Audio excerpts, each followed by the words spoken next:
nothing has changed. Nothing's changed whatsoever. In regards to Lopetegui and West Ham, not my current situation, although there's no change there yet. But I'm still hoping for change on both counts.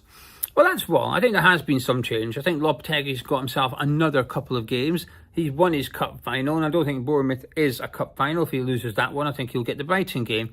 So he's purchased time with that win last night. And I think David Sullivan will be feeling justified for keeping Lopetegui on because we picked up the 3 points. But I don't think he should be. Yes, we won the game, but it was far, far from convincing. If anything, weirdly, I think Sullivan might think, yeah, hey, I'm justified, we won. It's very rare we win a game, in my opinion, of the manager either remains the same or gets worse. And I think that's the case last night, actually. We got the win. And it was a victory for Lopetegui in terms of keeping his job. But I don't think it was a victory for Lopetegui in terms of convincing the West Ham fans he's the right man to be the head coach of West Ham United. Because I'm missing something today. That winning feeling. If we go back a couple of weeks ago, we'd just beaten Newcastle United. I woke up Tuesday morning. I was still buzzing. We played fantastically well in the second half at St James's Park. Big win. I felt really good on Tuesday. I've woke up this morning and I just don't have that feeling. And I don't think it's because I had half asleep on an uncomfortable chair. I don't think that's the reason for that lack of vibe. It's the performance last night. It was two poor teams. In the preview, I said to Gonzo, it felt a bit like when I first moved down, that when I went up to the town centre on a Tuesday morning at 10 a.m. and I saw two junkies trying to scrap each other outside Wetherspoon. That game had that sort of vibe to it for me pre-match.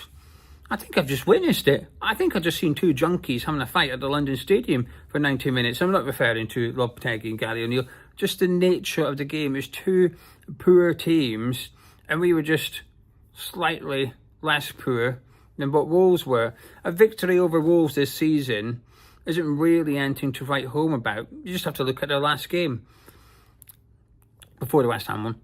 But also the nature of this game, we got lucky. It shouldn't have been a corner for our first goal. Wolves should have had at least one penalty. I've seen some people think it should have been the first penalty, some say it should have been the second, some say it should have been both. But I think most people will put their hands up and say they should have had at least one in that regard, and it wasn't a corner. I don't know what Gary O'Neill has done to the PGMOL, but he's done something wrong anyway.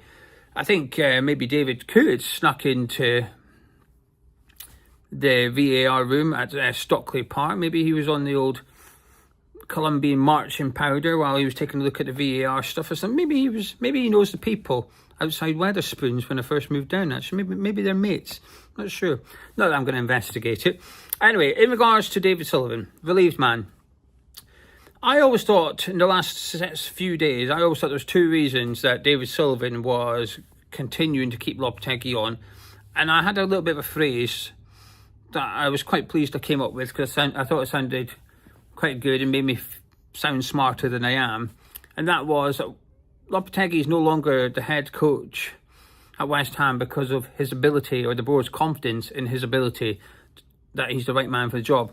Lopetegui is now head coach at West Ham United because of the board's inability to get a replacement for Lopetegui.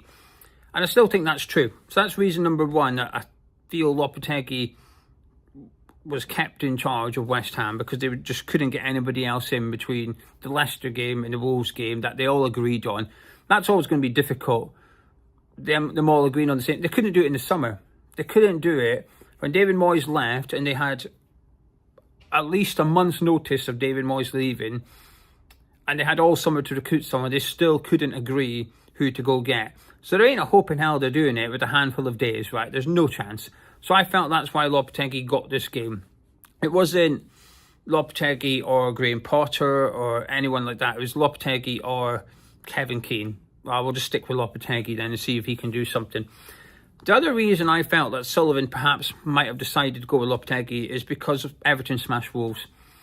I don't know this. This is just my opinion, right? I'm probably a million miles away off the mark here.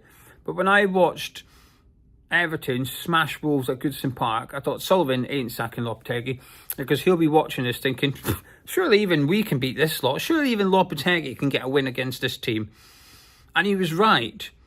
And I would argue he was right for the right reason as well, because Wolves were poor. He would have watched that game thinking, surely Lopetegui is good enough to beat that Wolves team.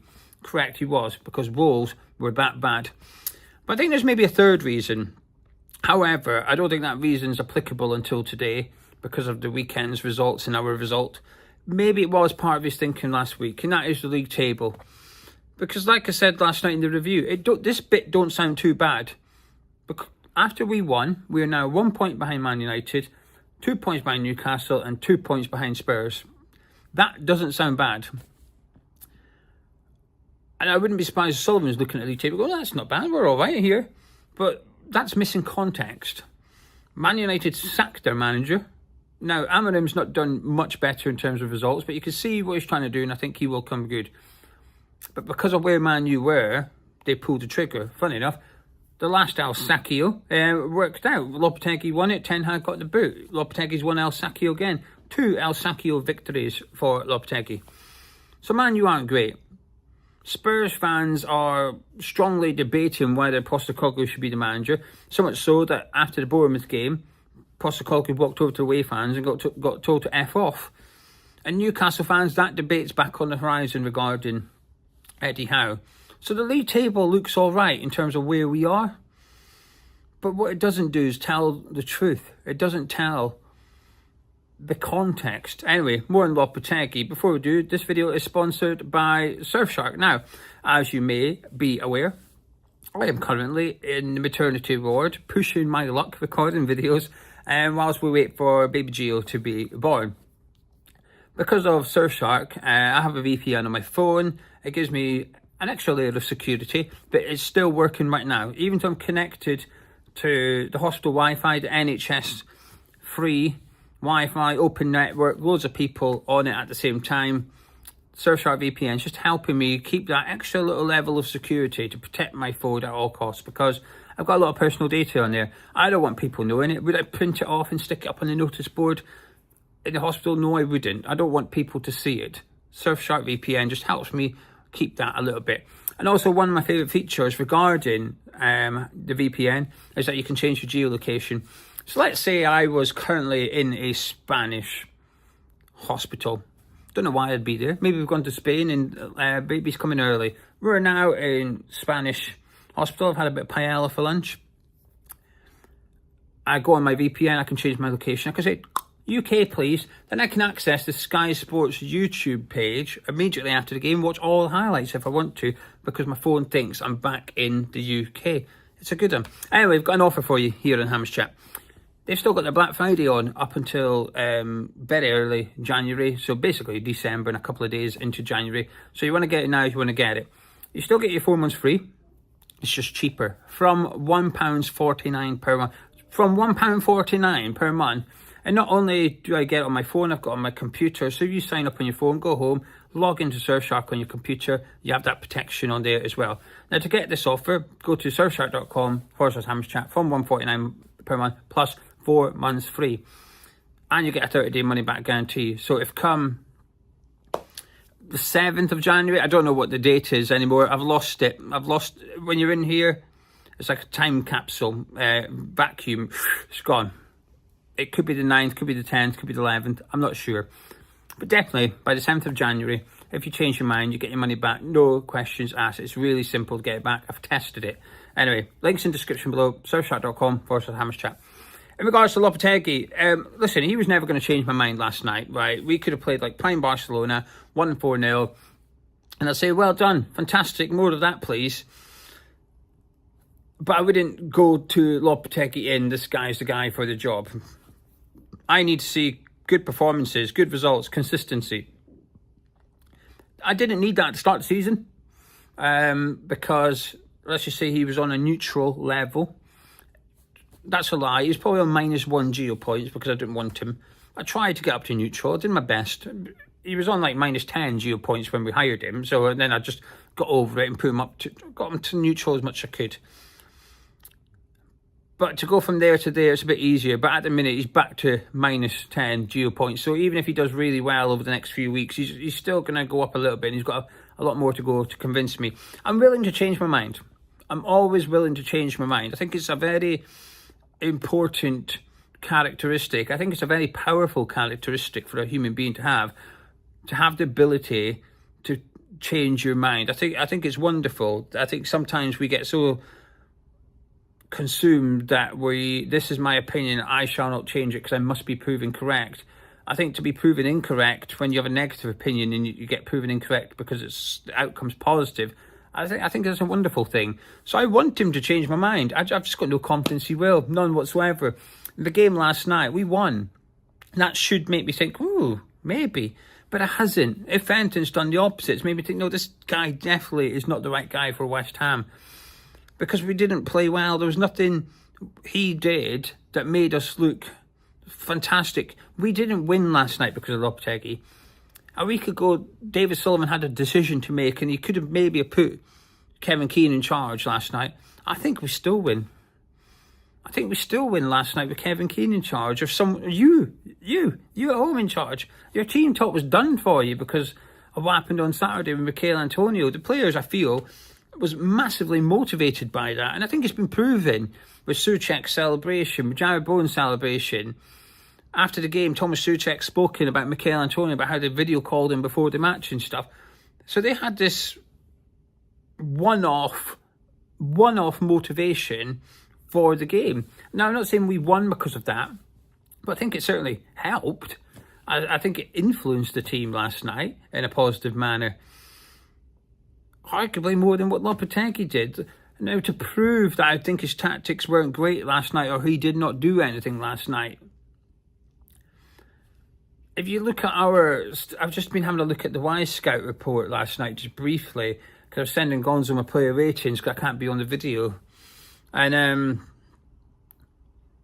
our defensive line's really high, so we're up the pitch, but our pressing intensity is really low. So we're moving up the pitch and then doing nothing. So we're up the pitch and standing still, creating those spaces that Wolves want to play into. The wagon wheel, as they call it on Sky Sports Monday Night Football, brought it up. I can't remember exactly where we were in the table. I think we're 16. In terms of goals conceded via fast breaks by the opposition, we're 16th. It's no surprise. That's a tactical issue. But my proof, and I moaned about it last night, one person agreed with me in the comments. Joe Harvey, thank you. I was reading him at 4 a.m. this morning, replying to him at 4 a.m. this morning.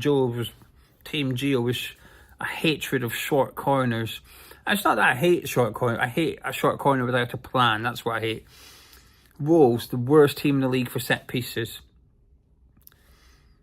We scored on our 10th corner, but the ones before that, there was nothing. There was no, and I don't even think that was a plan, by the way. Like I said, I'm not having it. If someone said, oh, that was a plan, that was a corner kick, you don't wait till the 10th corner to do that. You do it on the first one. And also, to prove that also wrong, in the first half, Emerson was taking the corners on the right-hand side.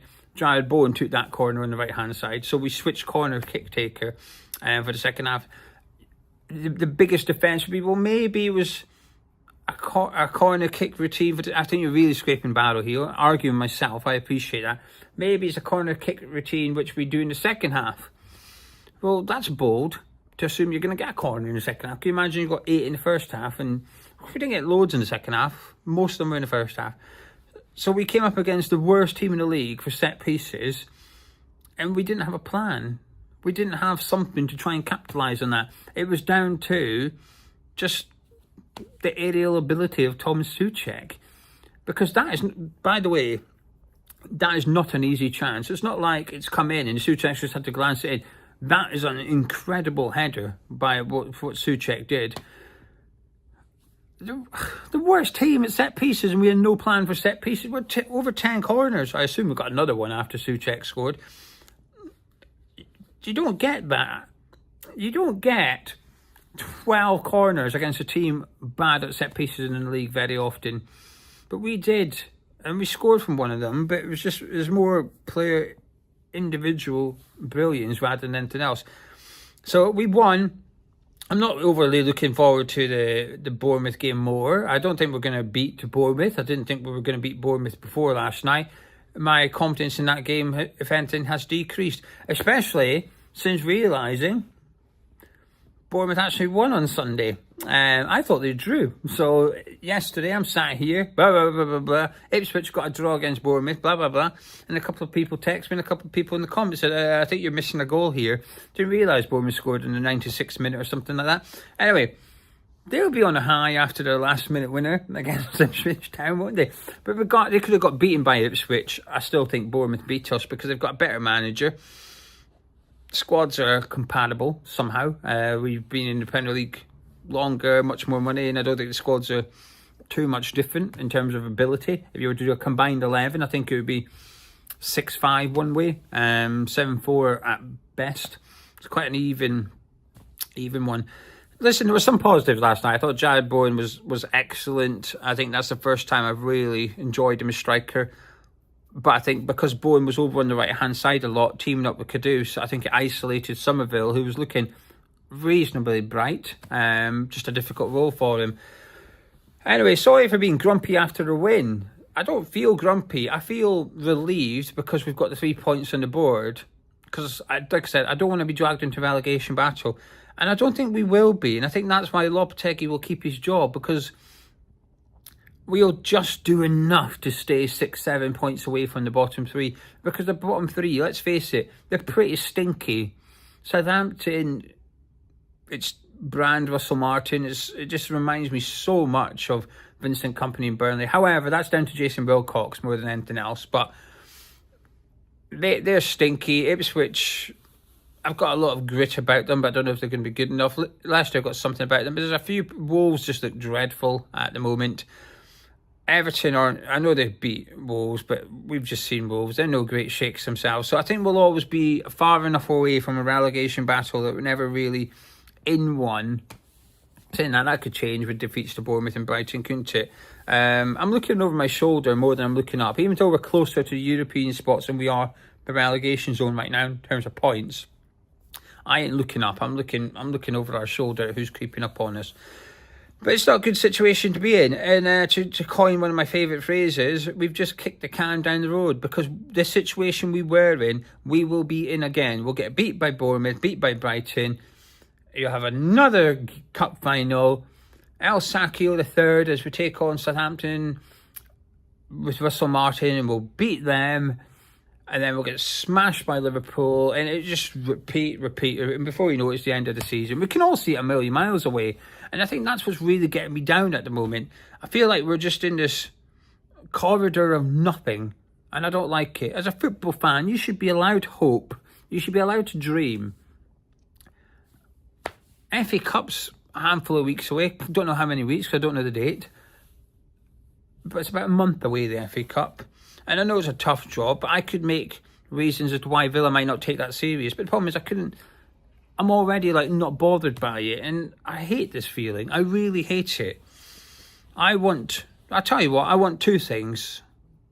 I want two outs. I want this baby out. And I still want Lopetegui out.